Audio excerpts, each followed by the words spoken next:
Okay, welcome everyone. My name is Sally Thurston from the Friends of the Library.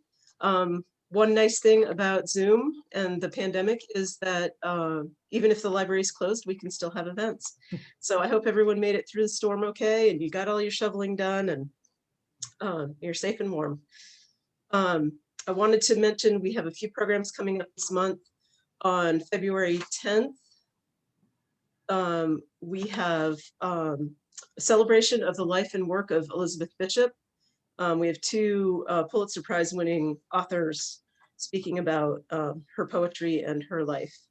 That's on February 10th. On February 11th, we've joined in a number of libraries, including the Newton Free Library, to host author Robert Reich. He was a cabinet member for Bill Clinton and is a public policy expert. He's talking about his new book, The System, Who Rigged It and How to Fix It. So that's on the 11th. And then on February 25th, as part of Maynard's sesquicentennial celebration, David Mark and the rest of the committee will be presenting a series of local history talks. So on the 25th, David will be talking about the rise and fall of slavery in Massachusetts. So I'll put a link in the chat where you can sign up for those and hope to see you there. Let's get started with tonight's event. We're delighted once again to have Jane O'Neill with us of Culturally Curious. This is her 6th talk for us. And again, I'll put in the chat a link where you can watch the rest of the events. Tonight, Jane will be talking about Bending Towards Justice, African Americans as Creators and Subjects in American Art. And Jane curates and delivers art programs to audiences throughout New England. She holds a master's in art history from BU and a master's in education from Harvard. She's taught art history at the college level for a decade and has worked at several New England museums, including Isabella Stewart Gardner Museum and the Currier Museum of Art. Well, welcome once again, Jane. Thank you so much, Sally. Let me share my screen.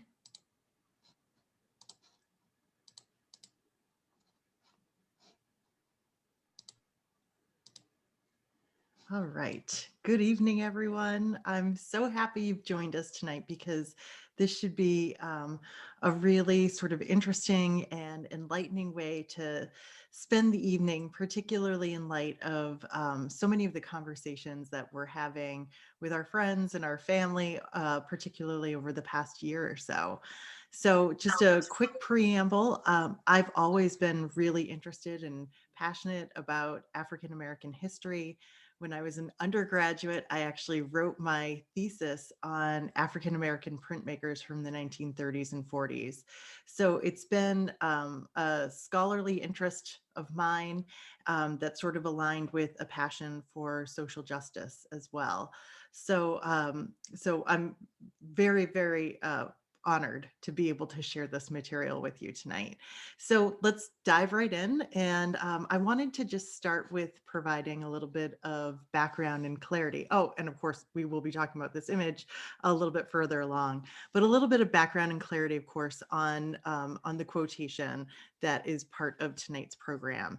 And that is, the arc of the moral universe is long, but it bends towards justice. And this is a quote that's most often attributed to Martin Luther King Jr. He was actually quoting someone else when he said it, but I think it certainly aligns with Dr. King's beliefs too.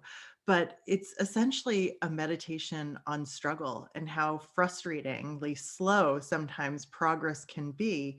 But over time, generation after generation after generation, we see that we are moving closer and closer to justice, to more moral behaviors and more moral consequences. So it's a really hopeful statement, which is something I really like about it. And I think it's going to be the hopeful note that this program begins and ends on. So tonight, as we look at artwork that was created by African Americans and about African Americans, we're going to be considering works primarily that are works of fine art. That's going to be the main thrust of this. But I'm also going to bring in a little bit of art historical background and then some images that would come from essentially popular culture from the time. So just to give you a sense of how we'll move through the material tonight, we'll be together for about an hour, and I've broken this up into essentially three topics: subject and subjugation. So that's essentially all images of African Americans prior to the 20th century, for the most part. Once we move into the 20th century and we see movements like the Harlem Renaissance, we will be exploring African Americans as creators and be looking at their creativity. And then the section that I am really excited about is the section but called Responding to History. And that is primarily after the Civil Rights Movement. So these are very sort of broad generalizations. There's certainly really interesting artists throughout that I didn't get a chance to include. So I wanted to sort of give you the big ideas and include as many masterworks as possible. So let's dive right in to subject and subjugation, which I know is sort of a morbid title to get going. But just a reminder here, this isn't going to be a master class on the visual vocabulary of slavery, but it's going to be sort of woven in here. And so the first image I wanted to share with you is this one here, which is from the colonial era. This is The Washington Family by the artist Edward Savage. And this was painted towards the end of George Washington's life. So the country is young, the country is new. We're still establishing even how we visualize our leaders. In this case, we see George Washington depicted with his wife Martha and her two grandchildren, who the Washingtons raised as their children. And you'll see that they've got a globe and a map that are sort of like their accessories in this picture. And the globe is sort of, you'll notice that it's blank. It actually doesn't have any countries on it. It's sort of included to allude to the rise of this country as a global superpower or having global influence. The map here is a map of Washington, D.C., and Martha Washington is actually indicating either where Pennsylvania Avenue will be or where the Washington Mall will be. So everything about this picture is really about power. And what's really kind of amazing in terms of how this picture has been looked at for over the years is how this Black man on the right has been talked about or not talked about. So this is a work that's in the collection of the National Gallery of Art. And up until recently, they referred to this man as being a servant, when, of course, we all know that George Washington was a slave owner, that he had more than 100 slaves on Mount Vernon. So it's interesting that as a country, of course, that we can't really, it's hard for us to negotiate mentally our awe and reverence for George Washington and the very harsh truths about aspects of his life, of course. So this figure, we're fairly certain we know who he is. It's George Washington had a slave who served as like his personal valet for about 20 years, and his name was William or Billy Lee. So this picture was painted by Edward Savage. He sat with each member of the Washington family in Philadelphia and New York, and then ultimately actually took this painting to London and decided it needed something in it to indicate or to reference George Washington as a plantation owner. So while he was in London, he actually painted, he found a model who was a freeman and painted a young boy alongside behind Martha Washington. So you can see from the X-ray of this image that there was a much smaller person there. And then when Edward Savage returned to the United States, he painted the portrait, which is believed to be Billy Lee, but we don't actually have any real firm proof on that. So it's just in addition to being a little bit ambiguous in terms of the history and even the language now in terms of how we talk about this figure, I think what's important to know is part of the reason he was included in the Washington's portrait, a major part of the reason why he was included, is because for centuries in the history of art, African figures have been included in portraits of white people and sort of functioned as accessories or status symbols. They've reinforced the power of the white figure who was being portrayed. So in many ways, that is the way the figure of William Lee functions in the Washington's portrait. And I recently was sharing this image with someone as I was, planning out this program, and they were stunned because they didn't even notice him when I showed this picture, which stunned me because here it is a presentation about African Americans in American art. So he sort of blends into the background, but interestingly, the National Gallery of Art describes him as being surprisingly well dressed. So it's an interesting power play in terms of why and how he's included there. So the next work from very early on in American history is considered one of the masterworks of American art. And since we're all from the greater Boston area, this is probably a work that you've seen in person. This is John Singleton Copley's painting, Watson and the Shark, and it dates to 1778. This was a masterwork that he was so proud of. He made several different versions of it. I happen to like the version at the Museum of Fine Arts Boston the best. So what we're looking at is a real life subject. In the second half of John Singleton Copley's career, he moves from Boston to London and he meets a man named Brooke Watson, who had been or who was a successful merchant and also a politician. He had served in Parliament and was going on to be the Lord Mayor of London. So he was a very significant figure. And he experienced this tragedy as a young boy when he was 14 years old. He was swimming in the Havana harbor and he was attacked by a shark. The shark ripped off his leg below the knee. And so this is a painting about this story of him losing his leg in the harbor and he is saved.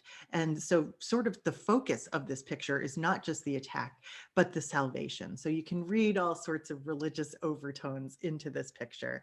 Now, very importantly, we've got this kind of triangular composition for this work of art. And of course, if you're fascinated by the shark here, you're not alone. That's of course not what sharks look like. John Singleton Copley probably hadn't seen a shark in real life. So I bring this in, of course, to focus on the African American man at sort of the top of that triangular composition. And here we can see him a little bit better in this detail. So one of the reasons this work is significant is the way this man has been painted. It's a really sort of naturalistic depiction. John Singleton Copley is in no way relying on stereotypes. The face is painted so beautifully, and it really sort of profoundly expresses the concern and the compassion that this figure is feeling in this terrifying moment. So John Singleton Copley is showing this Black man with full humanity, and this is unusual, particularly at this moment in American history and in world history. So the other important aspect about the depiction of this man is that he's not relegated to the margins. He's not there to serve as a status symbol or as an accessory in any way. In fact, as we zoom out and we look at the picture again, he is serving in one of the most important roles in this picture. At the top of this triangle here, you can see that there is a rope in his hand, which literally links him to the figure of Brooke Watson in the water. So this man is the person that is going to pull him to safety, is connected to him. You could very well make the case that he seems frozen and that he might not be able to do that, but there is a direct connection between those two figures. Now, interestingly, John Singleton Copley did not originally conceive of that figure at the apex of that triangle as being a Black man. This is an early sketch where you can see the figure here has like long flowing hair, sort of similar to the figure to the right. But ultimately, of course, he makes this change, and art historians have been speculating ever since as to why. One of the major one of the major theories that's out there is that this is a painting that actually is or functions in some way as a reference to the slave trade. So, of course, when you're thinking about depictions of African Americans in boats, I mean, and particularly at this time, your mind might go directly to the Africans that were being caught in Africa and transported across the Atlantic Ocean to the New World. And so, of course, you have Brooke Watson, who's in the water here, who was serving as this high political figure in London, which was a major port for the slave trade. Um, Ships would leave London with goods, go to Africa, trade goods, take on human cargo, cross the ocean, and then drop off or sell the slaves, and then take raw goods back to London for manufacturing. So this was an awful triangle, and of course that journey across the Atlantic was the most sort of gruesome part of that triangle, and the slave ship rendering over here on the right was widely publicized just a few years after Copley's painting in service of abolitionist causes, just to show how inhumane this system of slavery was. Now, several decades after John Singleton Copley painted his picture, you have a British artist who paints this picture here, which is called Slavers Throwing Overboard the Dead and Dying. This is actually another painting that's at the Museum of Fine Arts in Boston. And it's kind of this visionary picture.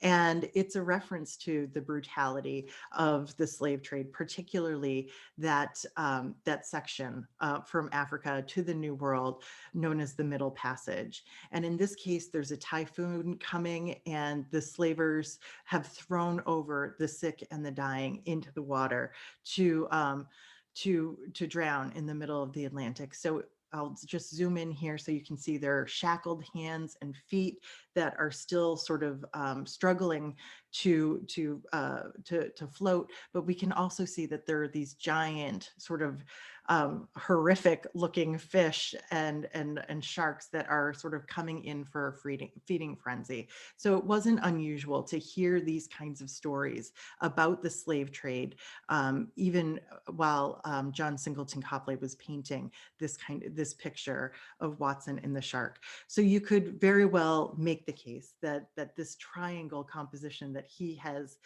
put together in this picture with the Black man at the apex is really sort of shifting that triangle that was the slave trade, and putting this Black man in this position of power, and obviously depicting him in such a naturalistic and compassionate way.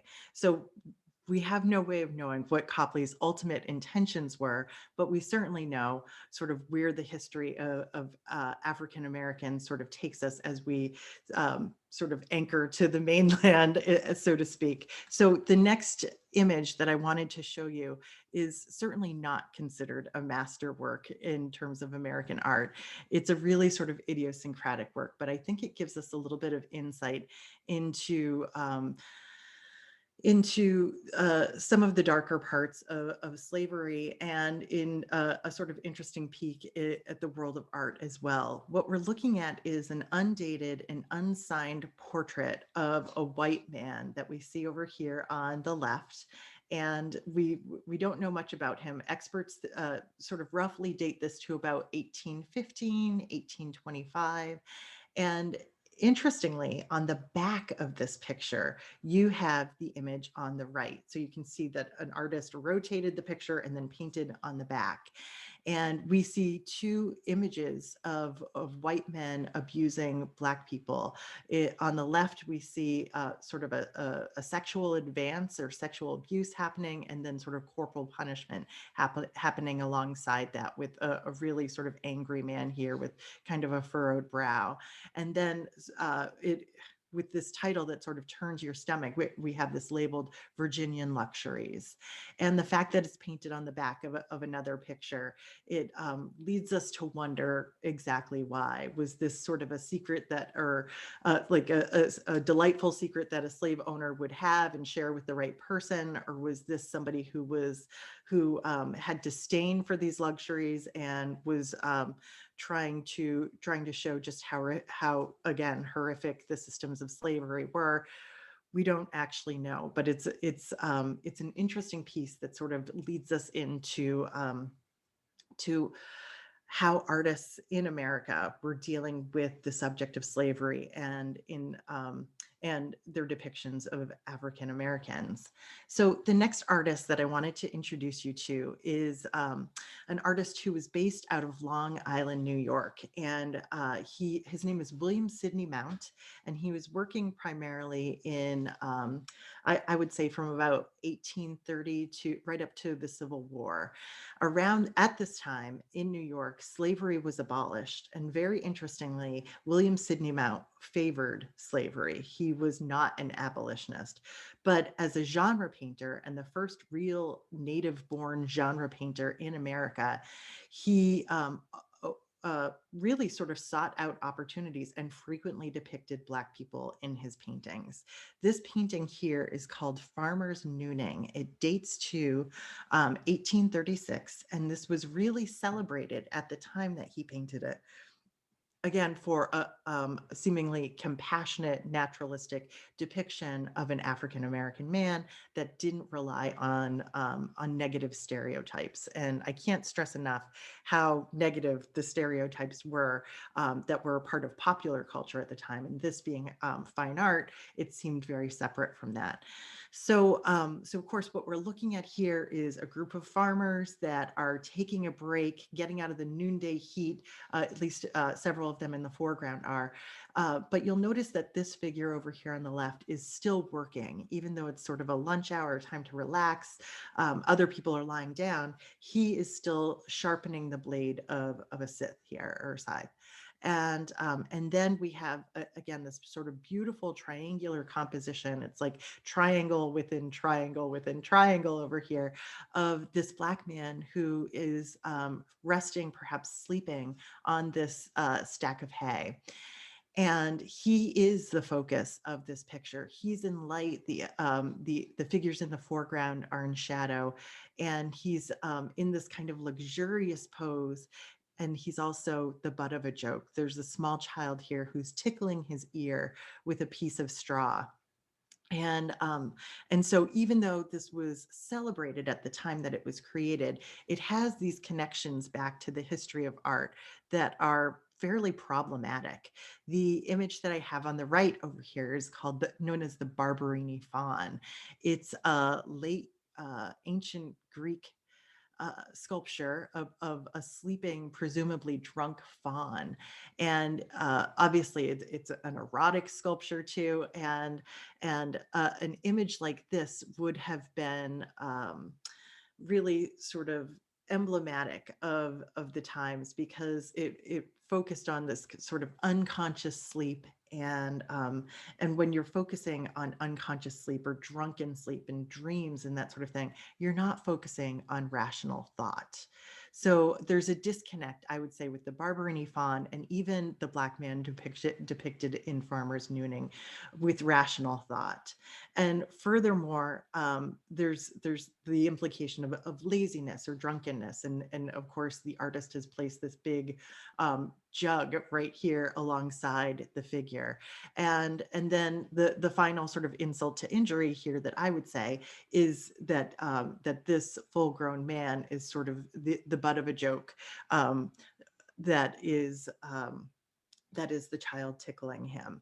And this sort of humor that I would, for lack of a better word, becomes a kind of a popular way, a popular sort of idiom, I guess I would say, in the world of fine art. So even about 15 years later, you have the artist James Cloney, who's essentially quoting William Sidney Mount's painting with the same idea of a grown sleeping Black man who is being sort of tormented or picked on by children in this sort of, seemingly benign or harmless way, but it certainly reinforces sort of a power structure that existed at the time. So the last image that I wanted to show you by William Sidney Mount is this one here, which was our cover image. And it's just a beautifully painted picture. This is in the collection of the Cleveland Museum of Art. It's called The Power of Music, and it dates to 1847. So this is, just a decade, just a little over a decade before the Civil War.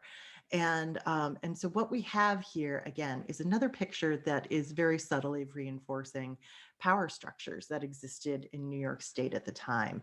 William Sidney Mount was an expert fiddler. He loved the fiddle. And so we see two white men inside a barn enjoying the music as this man plays the fiddle.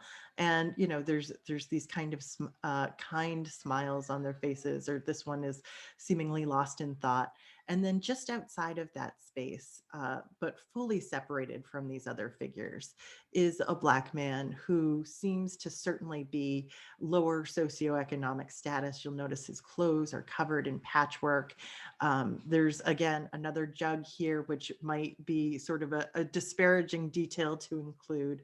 But I think that there is something just beautiful about the way this man has been represented here by William Sidney Mount, and how he seems sort of moved and lost in thought by listening to this music. And the title, The Power of Music, might suggest that it has the power to bring people together.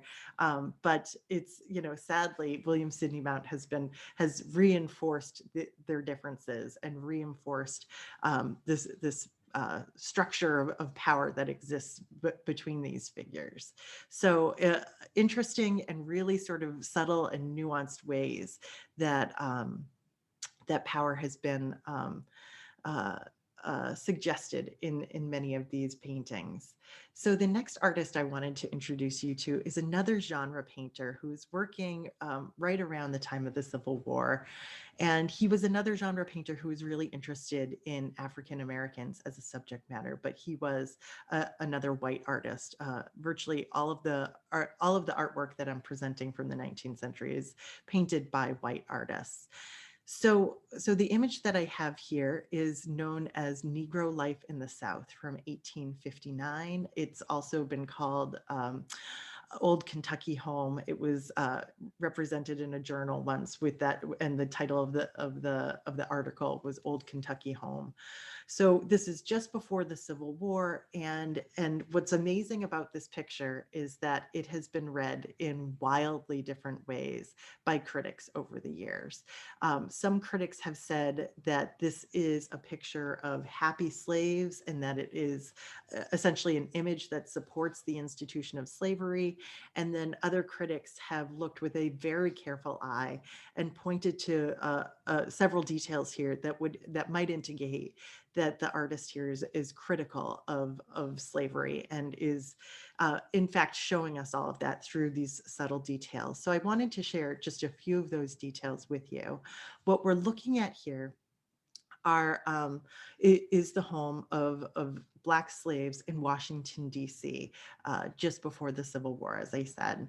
And so we can see that this is like a dilapidated porch structure here, and we have a rather large group of people who are coming together. We've got, a couple over here flirting.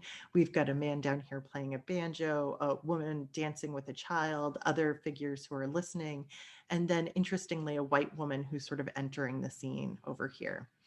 And one of the ways that art historians have sort of pointed to the fact that this could be a criticism of slavery is the idea of mixed raced babies here. Essentially, they are looking at the skin tones very carefully, looking at the skin tones of all of the figures here, and noticing that the mothers are oftentimes shown as having much darker skin than their own children. And so the thought here is that this much nicer structure to the right would be the home of the white family that these slaves would be serving. And so the suggestion is that the white slave owner would be the father of many of these children. You can see that there's a ladder leaning from the slave's home to the white home, not necessarily to a window, but it seems like a connection to the upper stories. And then up here in the tree, there's a rooster who's sort of representing sort of a higher social status, literally, because he's up high in the tree, and then hens down here connected with the slaves' quarters.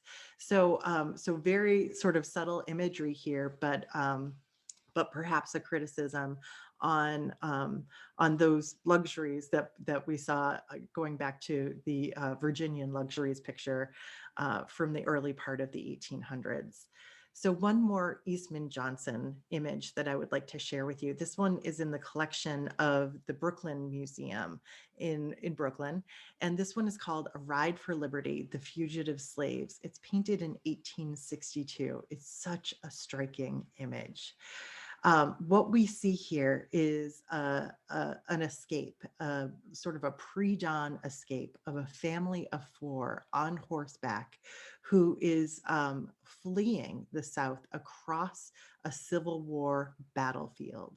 If you look very closely here, just by the horse's head, you can see a line of bayonets in the distance.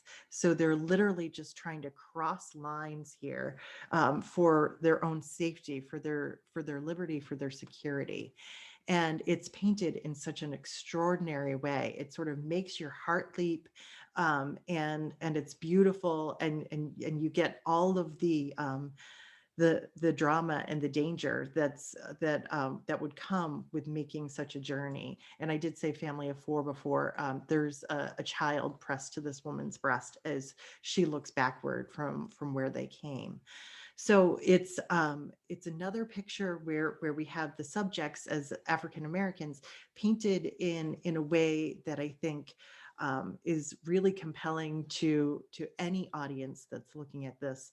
While their features aren't painted in great detail, the story is really compelling here.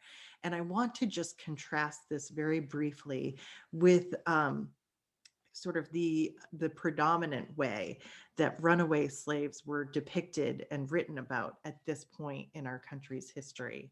And so these runaway slave ads were essentially included in every publication right up until the end, the Emancipation Proclamation, essentially. And they were kind of a bizarre pictorial device where you're advertising to find a specific person, but these really sort of generic images were always used of just somebody fleeing on foot, sometimes with a staff or like a hobo bag or something like that. And then for the most part, very generic language to describe them.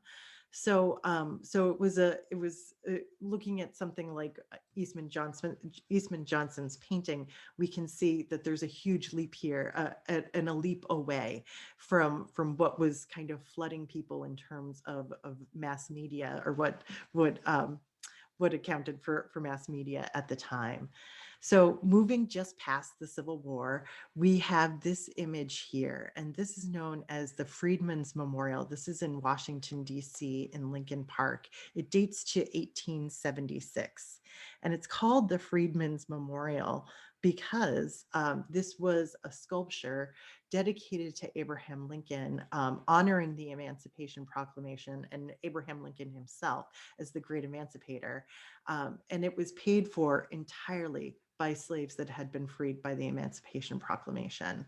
And this is, there are so many sculptures of Abraham Lincoln that were created in the decades following the Civil War. And I would say that this is one of the strangest, one of the most problematic. What we see here is a Black man who is about to be freed. And so the decision here, I should mention the artist is Thomas Ball. And so the decision was made to have him crouching, about to rise. He's also looking up. It's this moment of anticipation, and Lincoln is standing there, sort of godlike, with his hand hovering above this figure, almost as though his hand could sort of pull him up without touching him. And he's looking down, sort of benevolently. But as we look at this picture, I think probably with our modern eyes, so there is this kind of troubling aspect to this. The way this Black man is crouching here, it's sort of animalistic, but I think that that the artist in this case may have been referencing what was one of the best known images of a Black man through since colonial times. And this is an image by the British artist Josiah Wedgwood, which had been used for many years as an image to support the abolition of slavery. You'll notice, importantly, we have a Black man who's in chains, and he's kneeling because the way he is chained, he cannot stand up without being hunched over. And the text here significantly says, am I not a man and a brother? So pleading for an understanding based on a shared humanity. So there might be a reference to that in Thomas Ball's sculpture, but somehow it sort of misses the mark here. Just two more images from this section that I wanted to show. This is Winslow Homer's, I've always thought of this as a masterwork, a genre painting that he created called A Visit from the Old Mistress. This is from 1876, and this is in the Smithsonian. It's quite a stunning work of art.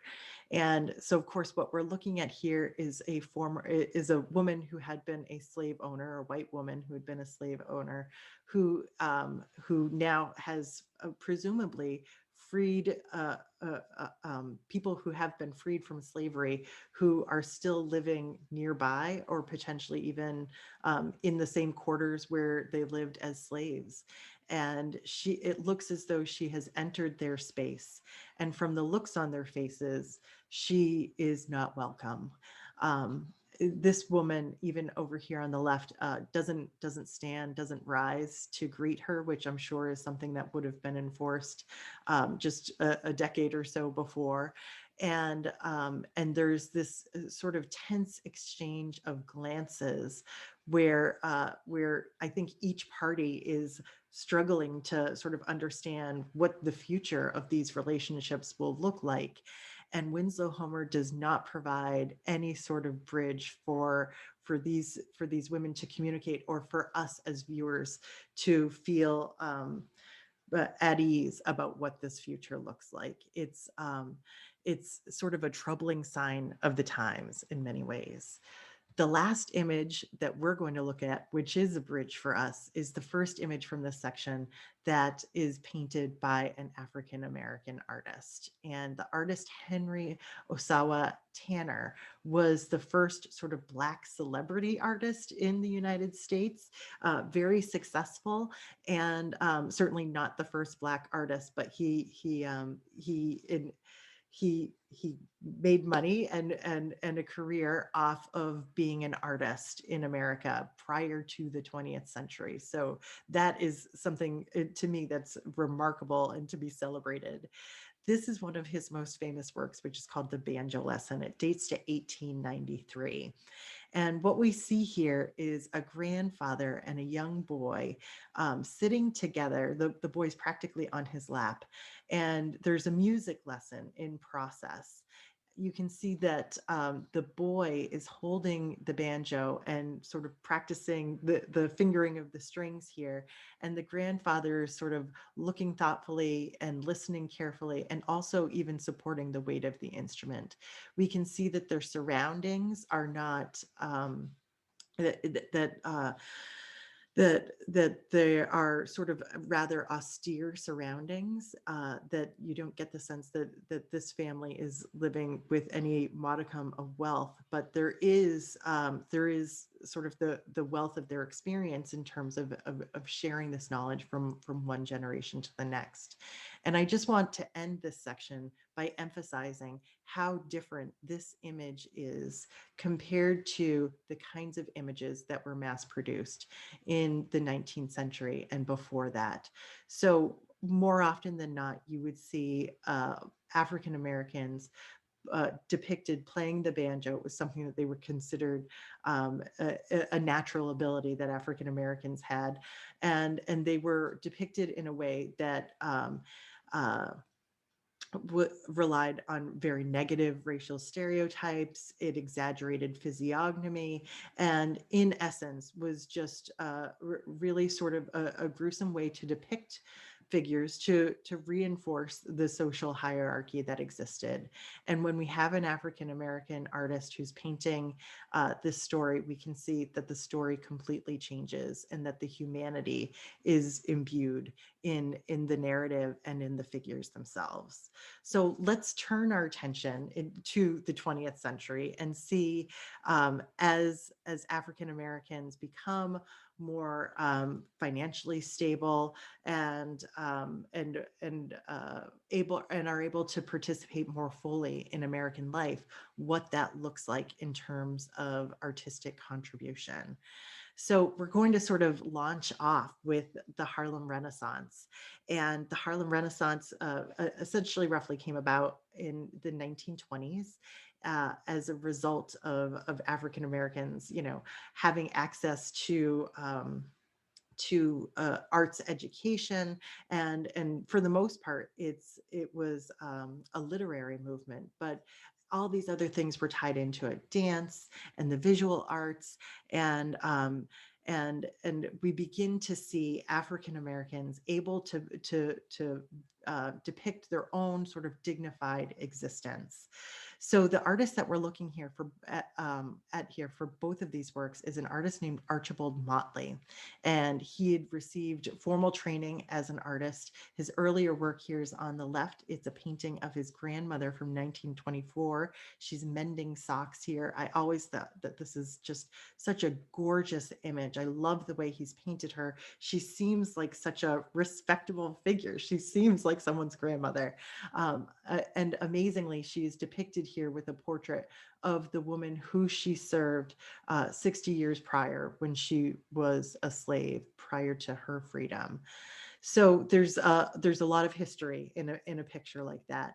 Just about 5 years later, Archibald Motley's style, you can see, has really evolved, and he's moved from the realism, almost the hyper realism that you can see in his grandmother's face, to an abstraction, but a real interest in showing the vitality of African American life.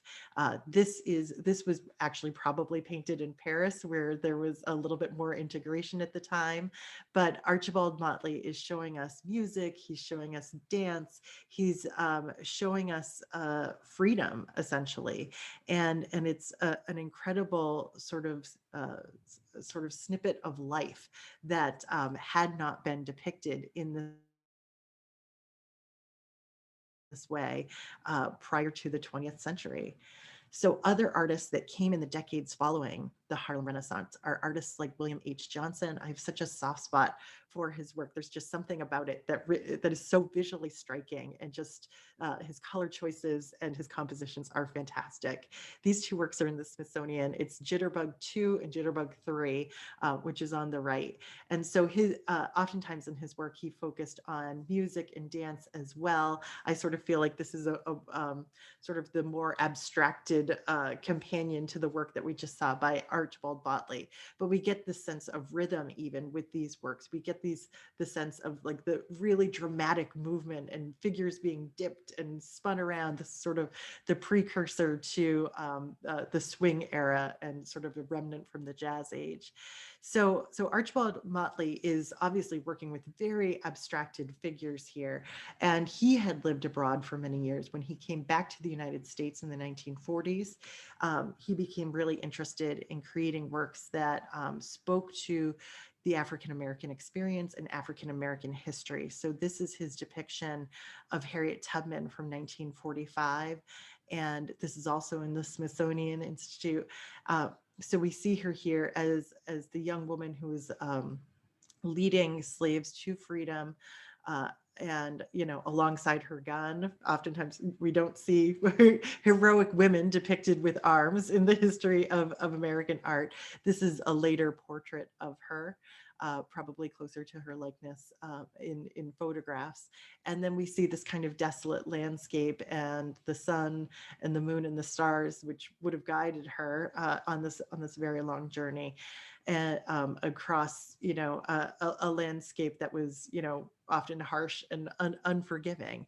So a real sort of dramatic and abstracted homage to this incredibly strong, incredibly heroic figure.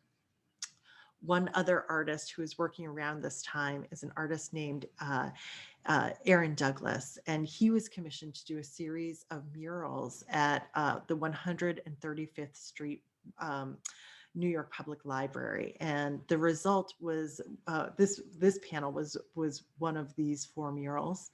It's called Aspects of Negro Life from Slavery to Reconstruction.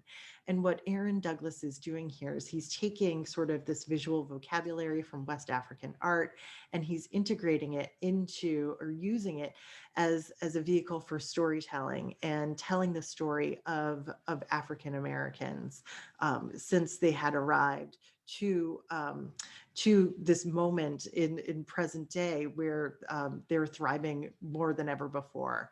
So the visual vocabulary here is depicting figures in silhouette. You can see if you've got good eyes. Many of these figures have slits for eyes, but they're abstracted, and even the plane of the picture itself is sort of divided up into these concentric circles. There's this kind of dynamism to the composition, and we just see sort of the suggestion of different activities here. We see the suggestion of figures in praise. We see the suggestion of somebody leading a religious service, of figures who are picking cotton over here. And I believe these are Ku Klux Klan figures all the way over here on the left. So so he's storytelling not in the same way as William H. Johnson, showing us a specific hero. He's turning everybody into a hero by essentially um, abstracting their faces. And of course, the heroes of African American history weren't being taught and shared in a meaningful way in the schools. So it makes sense to show them in this way, that everybody who has survived up until this point in America, every African American has this aspect of heroism to them, and that visual vocabulary translates to the last artist that we're going to look at in this section, and that is Jacob Lawrence. And he, you can see from a work like this, which is called Migration Panel Number 1 from 1941, he had an amazing sense of color and composition. And even as a young artist, he wanted to tell the story of African American history. So he does this very large series called the Migration series, which is all about African Americans moving up north from southern plantations. And in this case, they're flooding into these train stations to go to major cities. And he does this with, a minimum amount of detail, but just, great pops of color. And then these sort of faceless heads. So again, he's generalizing here to make things more universal, and he continues to tell the stories of African Americans. And one of the ways that he does that is throughout his career. This is a much later work from 1967. He shows African Americans at libraries, using libraries. I love this image. It's from the Dream series, and it's just called The Library. There's, I think, about 35 figures in this particular work. You can see there's even like a class going on way back here in the background. But for Jacob Lawrence, he learned about African American history and the heroes of African American history by teaching himself. It wasn't being taught in school, so he would go to the library and he would read about it. And he wanted to show the vitality of these libraries and how they were being used by the Black community. So he shows people who are, doing careful research, studying, sharing information, and discussing things right here in the foreground too. So again, the use of color here is done in such an expert way, and the figures are still being abstracted again to be read in some ways as universal. So let's wrap up by looking at a few contemporary artists, Black artists, who are responding to this history that I've shared with you thus far.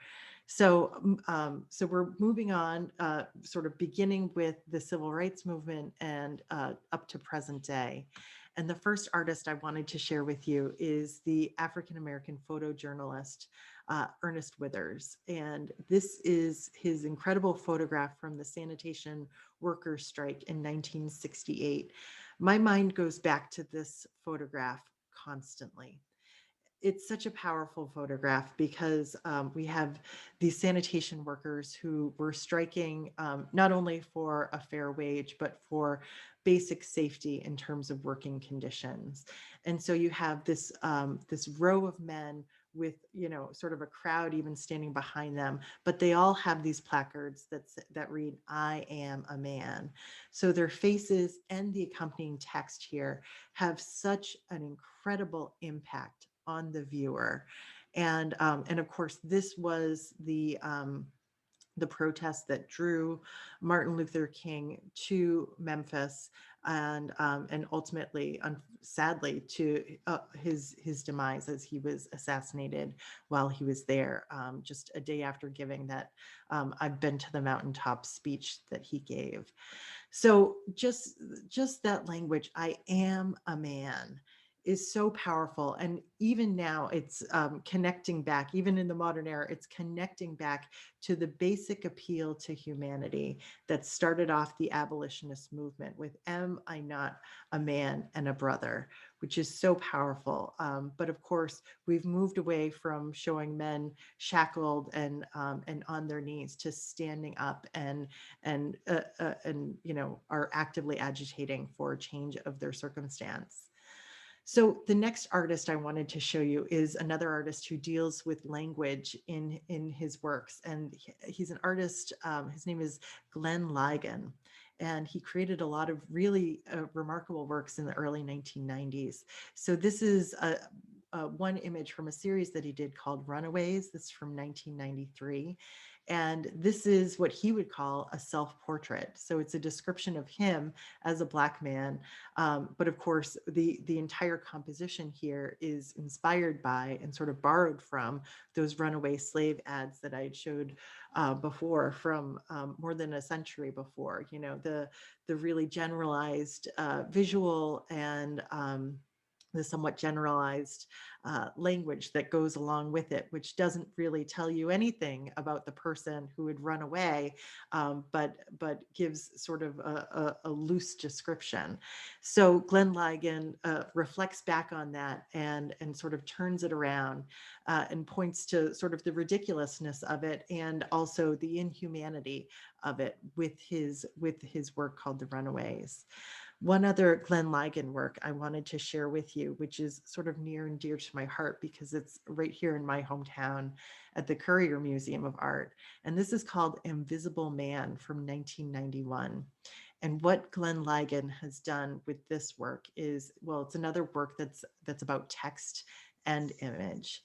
He's taken the first few paragraphs from the book Invisible Man by Ralph Ellison, and he has essentially sort of obscured the language in the of the text here in certain places. And if you sort of unfocus and refocus your eyes, you can see that he's done it in such a way to suggest the head and shoulders of a figure. And And so this can also be read as a self-portrait.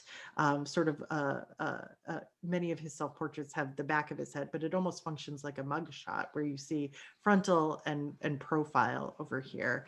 So with literally taking the language that describes an invisible person, a person who's been looked over, and then superimposing your own image on that is a really sort of powerful statement about his experience as a Black man in the 20th century. And I think it prompts careful looking. It inspires people who are looking at it to have conversations about what he is really trying to convey and able to convey with just text and sort of muddied text at that with this work of art. The next image I wanted to show you is also about feeling invisible. This is by an artist named Fred Wilson, and it's called Guarded View. What we're looking at here are three or four Black mannequins, headless Black mannequins, and they're dressed in the uniforms of museum guards from the Metropolitan Museum of Art, the Jewish Museum, the Museum of Modern Art, and the Whitney Museum. And Fred Wilson, the artist, had served as a museum guard when he was in college to make a little extra money. And so he really thought a lot about the dynamics of this, of being a guard in a museum. In most museums today throughout the country, the most diverse staff that you'll find are are the staff that are working in security or on the front lines at the museum and in guest services, but most often in security. And so here they are in the galleries, and they are so often ignored, so faceless, headless here. But at the same time, their bodies, their entire beings are just as much on display as all of the works of art in those galleries. And so Fred Wilson is really kind of calling into question or pointing out this incredible sort of disparity in terms of how we value these people who are functioning in this role, whether or not we even see them. This is just a photograph over here that I pulled off of Twitter from a couple months ago. Where somebody was I think at the Whitney looking at this work of art and then sort of noticing, well, the gallery guard in this particular gallery sort of seems like an extension of the work itself. So this idea of feeling anonymous is something, or feeling unseen, unvalued, is something that continues in so many works of art in the past few decades. This is a work by the artist Lorna Simpson. It's called The 5-Day Forecast from 1991. And it almost seems like the female counterpart to Guarded View that we were just looking at here. But 5-day forecast, of course, would imply a weather forecast. And so we've got, our 5 days, Monday through Friday here. But instead of a depiction of weather, we see a Black woman's body, her torso, and she's wearing this kind of loose white shift dress, which kind of changes in terms of light and shadow in each image, but the pose remains the same. The pose remains guarded or perhaps defiant.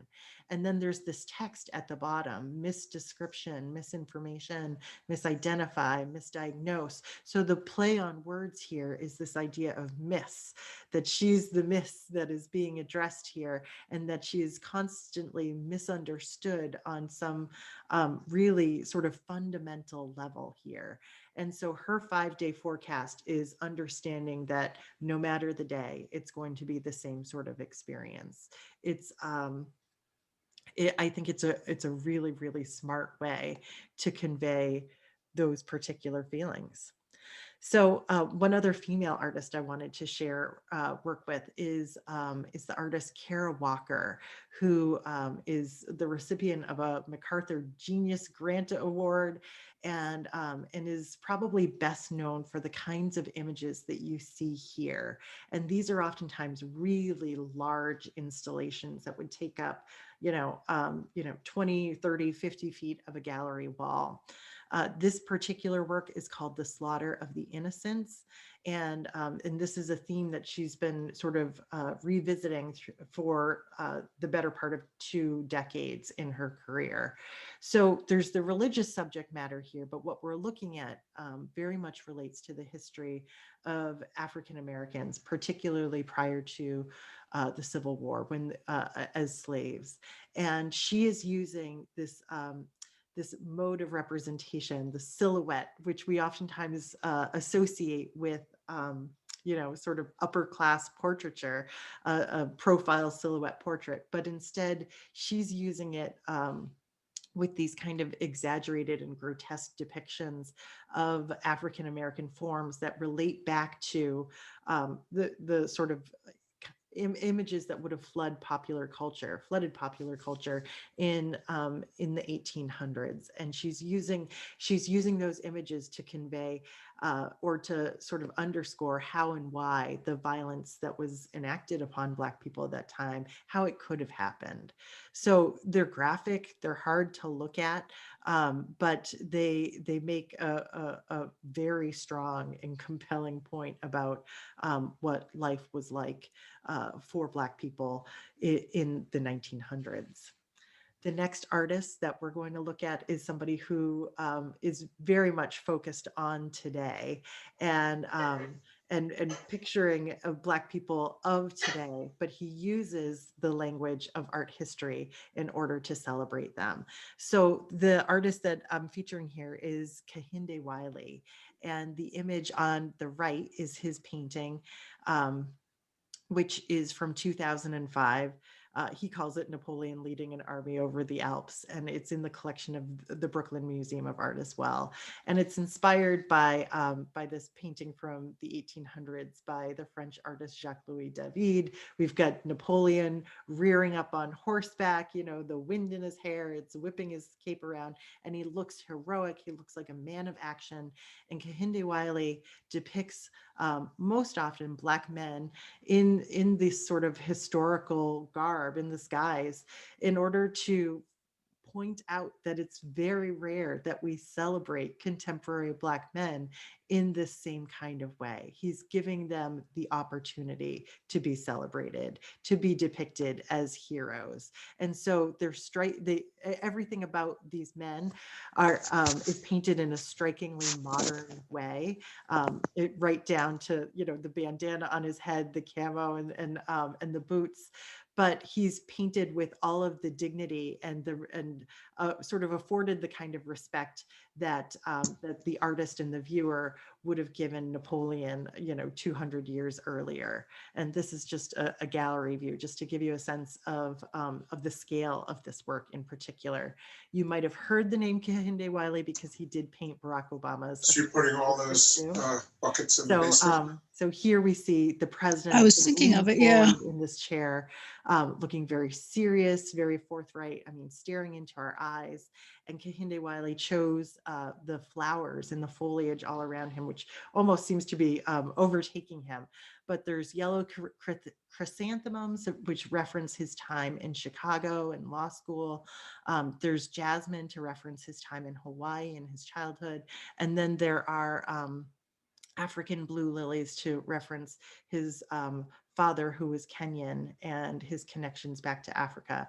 Supposedly, or apparently, Barack Obama was very grateful to not have been depicted on the back of a horse. I think he really liked this portrait and the way it came out. So the last artist we're going to be looking at this evening is an artist by the name of Titus Kafour. And actually, he's another MacArthur Genius Grant Award winner. And he does something that I just find really fascinating in his work. Essentially, he goes back to art history, art historical images, and he reinterprets them to focus on the marginalized figures of Black and African Americans. So so in this work, so with these two images, you can sort of see what his process is. He was a painter, or he sort of taught himself painting, I should say, by visiting art museums. And then he went on to earn a master's in fine art, I believe at Yale. And so what he would do is he would find a painting like the one on the left, find a figure that was particularly fascinating to him, and then repaint the picture, and then sort of white out, in this case, all of the figures that were originally intended to be the important figures, originally intended to be the focus of this picture. And in doing so, he emphasizes the Black child who would have otherwise been overlooked, who would have otherwise been, forgotten, considered unimportant. And Titus Kafor, with this work, which is called Shifting Gaze from 2017, he is directing our eye, he's directing our attention, and he is telling us who is worthy of consideration here. And he does it in such a smart way. He takes on sort of a similar approach with this work here, which is called Enough About You. And I mentioned that he went to Yale. He takes this painting of the founder of Yale University, and he repaints it, crumples it up, essentially makes it like a sculpture in some ways. It becomes 3D. And he reframes it, just focusing on the image of the Black person, the Black child in this particular painting. And again, he's telling us who is worthy of consideration here. He's redirecting our eye to consider the narratives that haven't been explored up to this point, the narratives that have been ignored and never really documented. And the final work that I wanted to share with you from Titus Kafor, and to sort of wrap things up tonight, is this image that's called Behind the Myth of Benevolence. It's from 2014. And what we're looking at here is another painting that sort of has become a sculpture. He has repainted a portrait of Thomas Jefferson that was originally painted by an artist named Rembrandt Peale around 1800. And he has loosened that painting from the canvas frame, and has revealed behind it the image of a Black woman who appears to be nude. And so, of course, he's asking us, the viewer, to consider the story behind Thomas Jefferson, not just the typical presentation of the founding father here, which doesn't point to anything about his life. And of course, he was a slave owner, and he had relationships with his slaves, and Sally Hemings in particular. So this is often referred to as being Sally Hemings in this picture. So again, Titus Kafor is not just prompting us, really forcing us to consider the histories that are behind the pictures, literally. And so that just ties back so nicely to the picture one of the pictures we'd started off with tonight, where these secret histories are sometimes, sort of hidden away, but now we have this incredible generation of artists, and I'm sure many more to come, who have the platform now to prompt viewers to think about the narratives that haven't been depicted in American art. So just to wrap up, we go back to that quotation from Martin Luther King, and prior to that, Theodore Parker. The arc of the moral universe is long, but it bends towards justice. This idea that there has been this very long struggle, and even just within the arts, to be represented, or to be able to represent yourself in a way that's positive, that isn't marginalized, that isn't relying on stereotype, that doesn't ultimately refer to some subtle racism that has been sort of embedded almost unknowingly in some cases by some of these artists over the history of art. So, but we have artists like Glenn Ligon and Kehinde Wiley and Titus Kafor, who draw a direct line from that history to present day. And artists like that, I think, are moving us along this arc of moral justice, or towards justice. they're sort of quickening our pace, and I think that's the hopeful the note that we should end on for tonight. So at this point, I welcome any questions or comments that anybody might have about the works that we've seen tonight.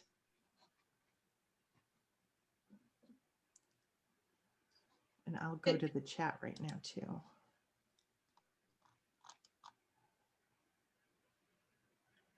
Oh, somebody asked for the source of the MLK quote. It was a Universalist, a Unitarian minister back in 1853. His name was Theodore Parker. And I'm not sure he used the exact phrasing, but that's sort of the origin for the quote that MLK used. I'll keep looking here. Jane, there are two comments about the statue of Lincoln and the freed slave. Yes, let's see here. Do we just jump in or raise hand? Oh, I'll have to go back to the one that was removed from Boston. Offhand, I don't know if it was the same one. It could very well have been. I'll have to thank you for bringing that up, because I'll be sure to research that and make sure that I'm more specific, particularly since it's close to home. All right. If you have a question, anyone, feel free to unmute yourself and jump in. Okay, Jane? Yes. Can you hear me? Yes. Okay, I'm struck by first of all, thank you. Really great array of depth and breadth of materials. It was a very interesting program, so thank you very much. I was particularly struck at the end with the Wiley and the Kafar paintings, and the portrait of Obama made me think immediately of the mille fleurs that you have around the unicorn tapestry.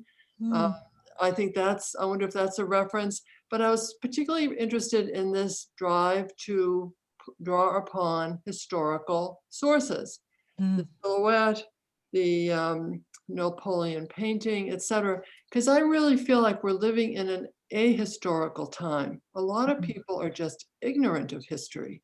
And it fascinates me that these painters are pulling upon that traditional, art history area. I wonder if that's occurred to you. I wonder if you have a reaction to that.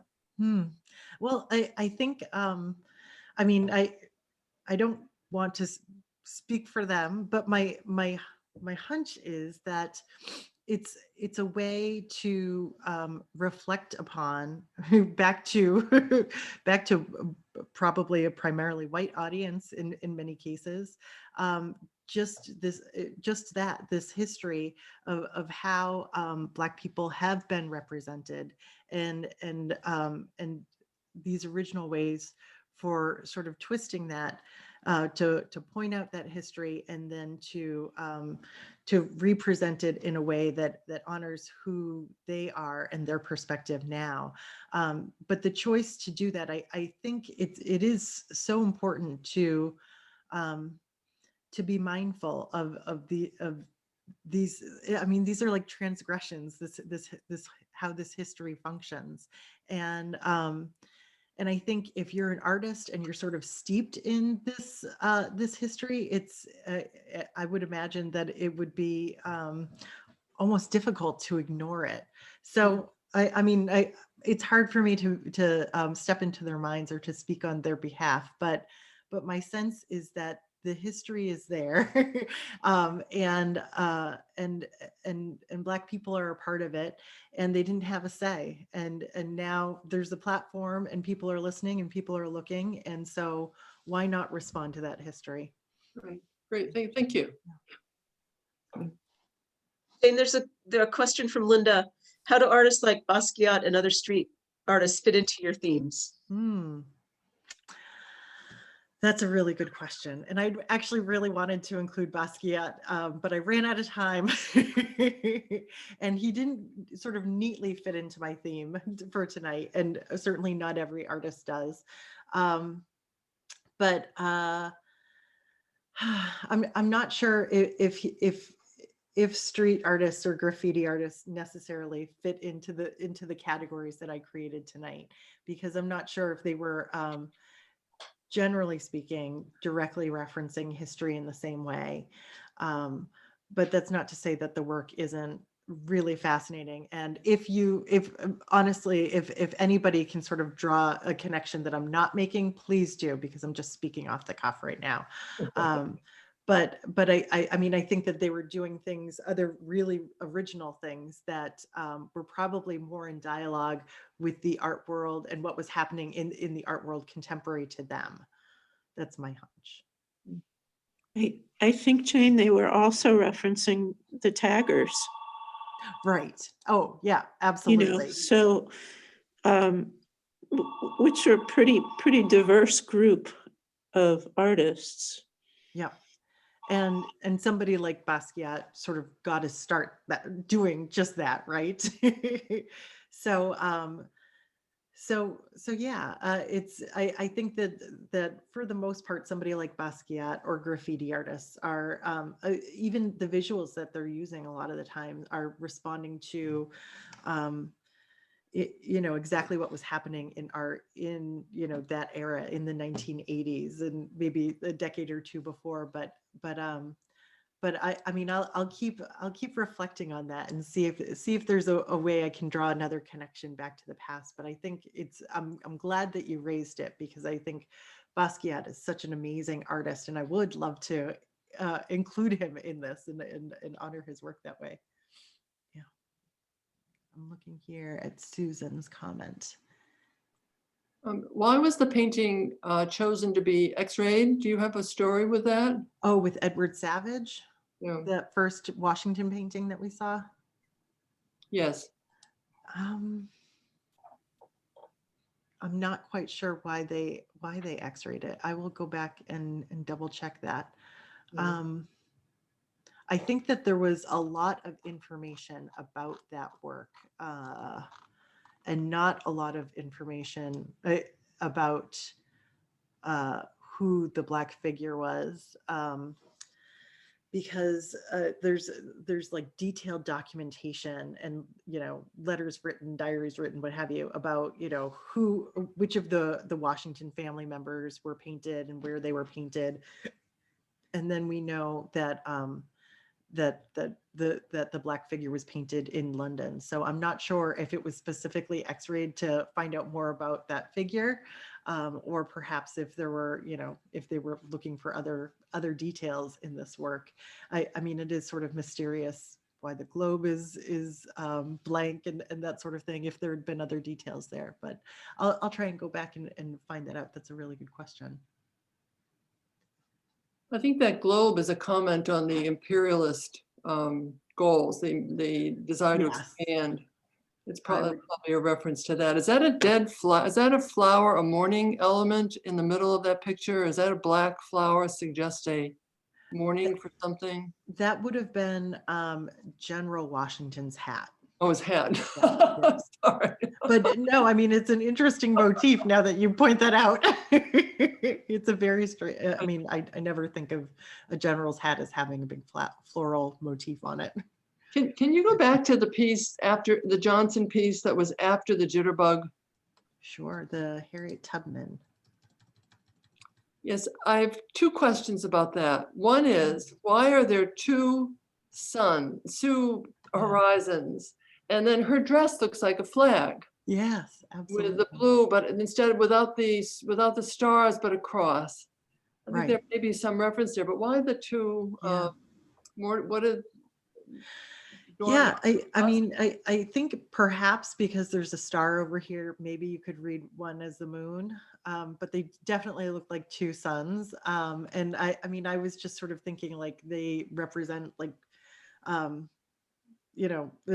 North and the South essentially functioning as like two different worlds. That was like my initial impression, but nothing that I read in my research really spoke to why there were what was happening in terms of a celestial event there.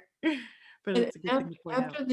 After the Turner, excuse me, after the Watson, you had a painting, but was the artist Turner, or what was? The next one. This one? No, the one that was the body parts in the water, and it was a very. Oh, yeah, yeah. yeah. So, yeah, Is that that a was Turner? J.W. Turner. Yes. Yeah. Oh, Yeah. that's interesting. Sorry, I didn't mention that. Yeah. So this is supposed to be, well, this was a direct reference to a specific event where the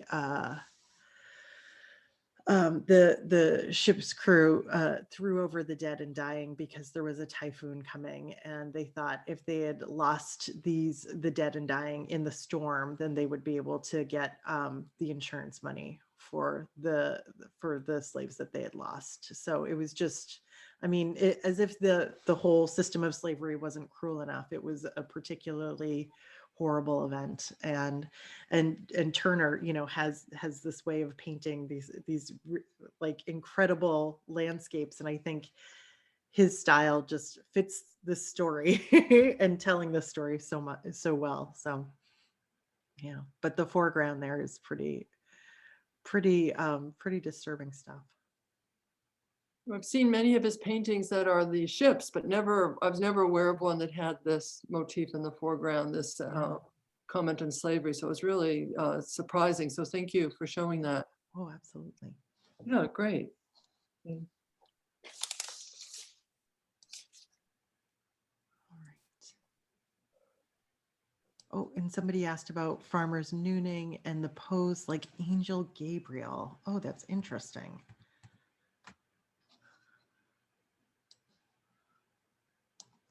That I'm not sure about. I'll have to look into.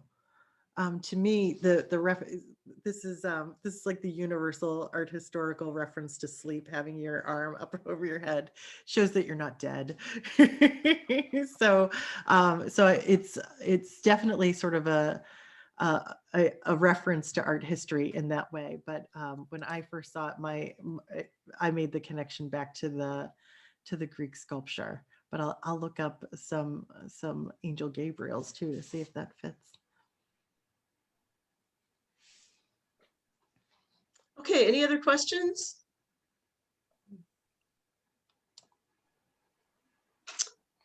I guess not. I wanted to point out, I put in the chat, if you're looking to hear more of Dane and hear more of her talks, you can see her calendar where she's presenting at I Am Culturally Curious /calendar.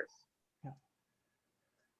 And I want to thank Jane for this wonderful series, and I especially hope to have you back for your Wyeth presentation in the fall. Yes. Can't wait for that. That will be great.